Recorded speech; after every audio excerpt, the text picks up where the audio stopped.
আজকে আমরা চলে গিয়েছিলাম কল্যাণী আইটিআই মোড়ে, যেখানে প্রতি বছরই ধুমধাম করে দুর্গাপুজো হয়। প্রথমেই চলে এলাম কল্যাণী ঘোষপাড়ায়। এখানে কিন্তু সিঙ্গেল লাইনের প্ল্যাটফর্ম, এবং এই ঘোষপাড়া থেকে এই বাম দিকের রাস্তা বরাবর একটু হাঁটলেই আমরা পৌঁছে যাব কল্যাণী আইটিআই মোড়ে। কিন্তু তার আগে ডান দিকের রাস্তায় খিচুড়ি বিতরণ হচ্ছিল, তাই পেটকে সান্ত্বনা দেওয়ার জন্য একটু খেতেই হলো। তারপর ওখান থেকে আমরা একটি বাইক চুরি করে পৌঁছে গেলাম আইটিআই মোড়ে।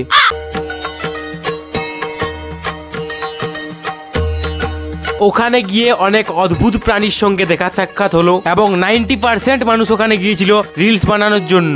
তাই আমরাও একটু বানানোর চেষ্টা করলাম, কিন্তু ব্যর্থ হলাম। কিন্তু বুকের মধ্যে নিঃশ্বাস এবং মনের মধ্যে বিশ্বাস নিয়ে আমরা এগিয়ে চললাম। চলতে চলতে সন্ধে হয়ে গেল, তাই খেলাম প্রদীপদার স্পেশাল ঘুগনি। খাওয়ার পর প্রচন্ড ঝাল লাগছিল, তাই আবার ঘোষপাড়া প্ল্যাটফর্মে এসে চা খাওয়ার সিদ্ধান্ত নিলাম। আমরা চা খেয়ে বাড়ি যাই, তোমরা সাবস্ক্রাইব করে বাড়ি যাও।